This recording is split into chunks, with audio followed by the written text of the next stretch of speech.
bismillahi rahmaani rahim ñu ngi leen di nuyu suñu mbokku téléspectateurs yi nga xamante ni yéen a jàkkaarloo ak ñun c'est comme ça que ça se passe quand on est en direct dañ ciy sant yàlla bu baax di leen wax nuyu nañ leen dem ak yéen directement ci seen café presque naa bu Cheikh Ahmadou Bamba ñëwee dicté leen li fi xëy ci wàllu xibaar sunu ganu tey di Assane Samb directeur de publication journal Rewmi quotidien waaye li ñuy def mooy dem ci sunu làmb parce que sport lay tàmbale tey ñii sportif yi dañ koy soxla ñoom nee nañu dañu bëgg ñu doole leen dañuy tàmbali ak sport sunu làmb record stade sunu làmb dafa wax ci Modou Lo wax ne problème bi nga xamante ni moom la Modou Lo am mooy choix maanaam kan la war a bëreel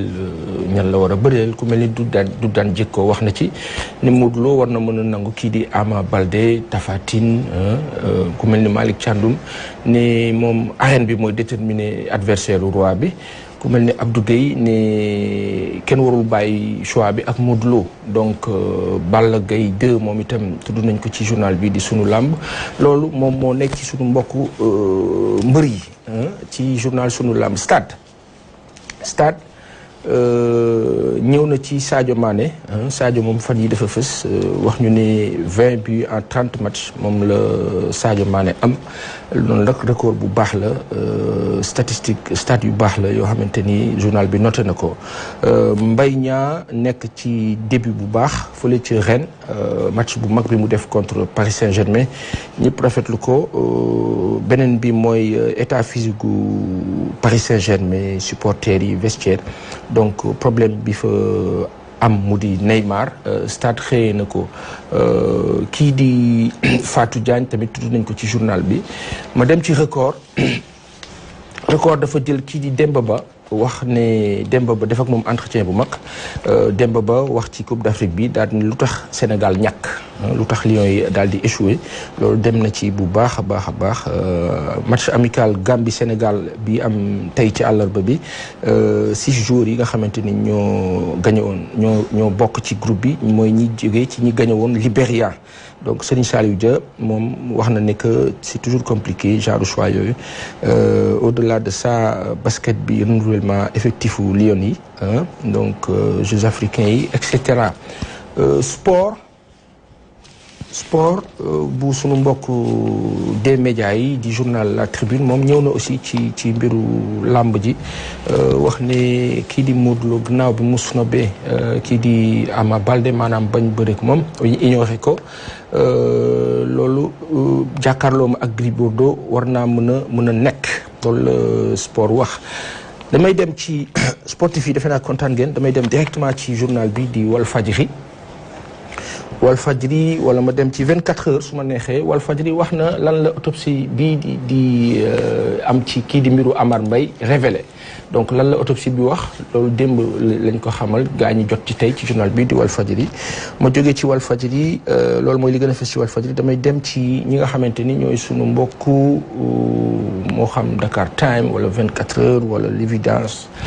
24 heures par exemple wax na ci mbir moom itam journaux yu bëri ci la ñu dégg 24 heures wax na ci kan moo rey Amar Mbaye question la autopsie bi lan la leeral ginnaaw 24 heures am na ñeneen ñu si dégg tamit ñi nga xamante ni wax nañu ci même problème bi Dakar Time moom dafa ñëw ci vétusté wu pont Émile Badiane jafe-jafe yi fa nekk risque la boo xamante ni daanaka boo moytuwul dina daanu Dakar Time nag daf ñu tàmmal dossier yu intéressant enquête yu baax yoo xamante ni yu yemb yu ñu permettre ñu xam li xew Dakar Time loolu la xëyee ma dem ci beneen yëglekaay Direct Info ñëw na ci mbirum foncier bi fii ci Sénégal kii di wax na ci def na ci dossier bu mag kii di ministre Omar Youm aussi wax na ci mbiru transport mbiru accident yu bëri fan yi accident yi dafa tar dikkat na ci wax ci mbirum discipline mbirum organisation ak méthode ak surtout mbirum dal discipline bi ñu xamee Sénégalais yi ci ay temps loolu nekk luy réer ci jamono bi dikk na ci ma jóge ci Direct Info ma dem ci keneen koo xamante ni moo di critique wax mbirum parti démocratique sénégalais wax jafe-jafe yi fa am Karim Wade ni nga xamante ni mooy imposé wu wax ne dafa imposé mini gouvernement génération concret ñu journal bi noté la ma dem ci beneen yëglekaay daanaka bu ma si jógee rek L'As quotidien daf ñu wax mbirum aar li nu bokk daal di ne yëngalaat na jógaat na pour xeex li nga xamante ni moom la ñu dégmal mu jëm ci wàllu sunu ay ressources pétrole gaz ak leneen stratégie bu bees donc message yu bees noonu la journal bi taxawee jëm ci aar li nu bokk mi nga xamante ni jógaat na pour jàkkaarloo ak pour la défense des intérêts nationaux. ma dem ci beneen yëglekaay laata may dem ci sama invité état bi dina accompagner ñi nga xamante ni ñooy baykat yi loolu journal bi bu mag bii di Le Soleil xëyee tey wax ñu ko xamal ñu ne nguur gi du seetaan baykat yi dina leen jàppale loolu nouvelle bu neex la bu ñuy noté foofu ci quotidien Hann bi ban moonu desee daanaka journaux yi bu dee dese na benn wala ñaar jox ma beneen ma xool Les Échos Abdoulaye Wade éjecté na Cheikh Diop ak Aziz Cheikh Seck plutôt ak Aziz Diop wax nañu également ci journal Les Échos li nga xamante ni mooy malheureusement ay raisons politiciennes loolu la ñu wax yu waral rapport 2017 ARMP génnul raison politicienne journal bi di Les Échos moo ko wax li ñu dese ci waxtu dañu koy consacré ak sunu gan Assane Samb defe naa mu ngi ci ligne bi Assane Samb Assane maa ngi lay nuyu Assane Samb directeur de publication journal Rewmi Quotidien est-ce que mu ngi ci ligne bi Assane waaw salaamaaleykum wa rahmatullah directeur maa ngi lay nuyu maa ngi lay fay bu Assane Samb yaay directeur de publication journal bii di Rewmi Quotidien tey sa journal am na lu mu fësal est-ce que mën nga ci dikkaat waaw wax tuuti suñu bopp nga xam ne dañ ñu commencé waat manifestation comme arrêté tax ci manifestation jàpp ñu nekk ci loolu xawoon tamit bàyyi ñu ko ci station yi mais nee nañ commencé bu baax a baax waaw dëkk nga ci mbiru autopsie bi aussi autopsie Amar Mbaye bi waaw man autopsie bi ko bu décès bi wax na ñaay ñu mu am lu xam choc bi mu am maanaam ñu ngi daw ba démb wax nañ ko donc ginnaaw Assane waaw dafa baal ma rek dafa mel ni da nga am problème mu réseau tuuti rek nga bouger wala nga dafa mel ni réseau moo ñu xaw a sonal. waaw d'accord ça va le waaw defe naa nii xaw na tane de wala. waaw normalement. voilà là c'est mieux donc dañ doon wax ci mbiru autopsie Amar Mbaye bi. waaw donc def nañ autopsie bi donc traumatisme crânien la ñu gën a ci bopp bi donc dafa amoon choc donc bopp bi normalement li ci doon. moo indi décès bi donc loolu lañ gis ci autopsie bi. ba démb aussi war nañ ko ci Thiès fi mu fekk baax ginnaaw donc bi mu amee problème ak policier boobu ñuy wax ay capon donc loolu lañ ci retenir. ci autopsie bi. mais dossier la bu ngeen di topp fi mu ne nii. waaw tout à fait bu ñu koy topp dossier la boo xam ni tey topp parce que jeexagul parce que lii mooy nit ñi dañuy xaar vraiment justice def liggéeyam correctement.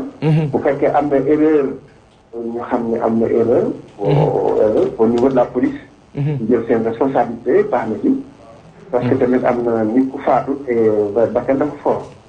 waaw donc comportement aussi de la police et tout war na nekk loo xam day nekk un comportement citoyen tout le temps bu amee erreur nag aussi il faut que mu jël ay mesures carrément loolu aussi c'est important en démocratie. Très bien Assane am na ñaari sujets yu ma intéressé yu ma gis ci sa journal. mooy la démission plutôt de Abdou Aziz Diop qui jetterait l'éponge au niveau du Parti démocratique sénégalais. boobu benn la benn bi da nga koy enchaîner rek beneen bi c'est la question économique bi concerne Mamadou Lamine Diallo ñaar yooyu intéressé na ma trop ci sa journal tey ma xëyee. waaw effectivement xam nga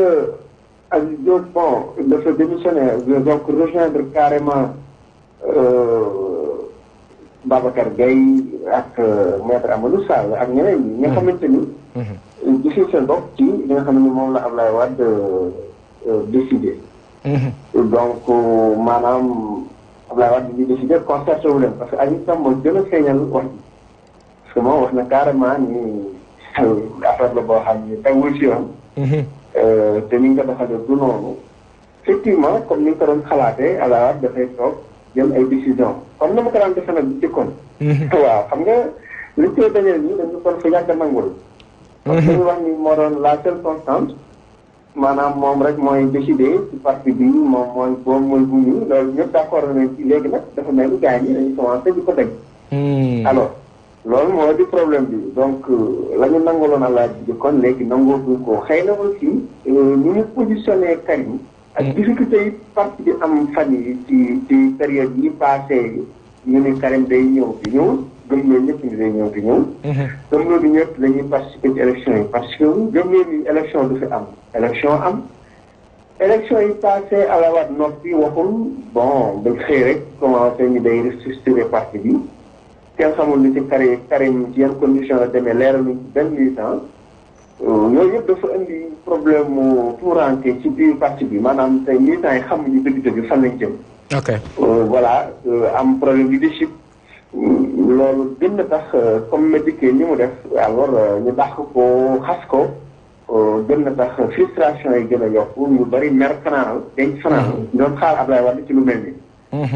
donc loolu moo di difficulté bi. très bien question économique bi Mamadou Lamine Diallo bëgg a poser comme débat boo xamante ni daf koy xalaat proposer tous les mardis loolu lan la. waaw xam nga Mamadou Lamine Diallo justement en tant que député de l'opposition am na droit effectivement poser les débats surtout sur des questions économiques réew mi parce que souvent xam nga réew mi depuis quelque temps ñu ngi wax tension budgétaire tension trésorerie que xaalis amu fi ay difficulté Sénégal difficulté fay ay ni ñuy waxee dette intérieure bi maanaam entreprise nationale yi jox leen seen xaalis ak yooyu donc dafa ko de soulever un débat de fond pas sur ces questions politiques mais cette fois-ci dugg ci les questions économiques or c'est la même chose c'est-à-dire que def politique par l'économie maanaam wan état bi en réalité am leen capacité yi parce que simplement réew mi doxul dafa bëgg a démontrer carrément ni mbir yi doxul économie bi doxul xaalis amu fi économie bi dara doxul daal. loolu justement je pense que foofu la ci terrain boobu la bëgg a indi le gouvernement. initiative bu intéressante la xam naa daañu ko gën a topp Assane dinañ def beneen waxtaan boo xamante ni da ngay ñëw ci plateau bi. incha allah sa journal rafet na Rewmi Quotidien dama koy wane sax nii dama am plaisir wane ko. journal bu bien la boo xam ni gars yi war nañ ko gën a mën a xool gën a mën a gëstu na si ñëpp jàpp. les Sénégalais war nañ leen gën a pousser à acheter les journaux la vraie information bi nga xamante ni ñi gën leen koy def mu rafet lool. presse écrite bi au Sénégal mu ngi ko amal gars yi di ko jëlaat di def copie di ko traité ci site internet yi mais base bi fii lay jógee donc Sénégalais bu ci bëgg am loo leer demal ci Rewmi Quotidien ci yeneen journaux yi nga xamante ni ñooy presse écrite bi te fii ci RDV tous les jours daan ko gën a fësal mu gën a am doole ci Café Presse ak l'ensemble de nos éditions kontaan nañ ci yow jox la rendez-vous fan yii di ñëw incha allah ñu yendu ak jàmm. Inch'Allah, merci beaucoup. jërëjëf suñu mbokk téléspectateurs yi ñu ngi leen di jox dig daje ëllëg incha allah ñu bàyyi leen ak seen programme ak rajo Dunia Vision am na film bu neex buy ñëw après film bi am na des productions qu'on vous rediffuse dañuy xool rek bu ci gën a intéressant selon le programme et le chronogramme après ñu dem ak yéen ci 12-14 Aïssatou Diop dina ñëw ak équipe am bu si jógee ñu dem ci journal 13h bi nga xamante ni daañu leen ko digtal dem ci journal 14h bi ak li ci topp ci programme rajo Dunia Vision à venir ñu yendu jàmm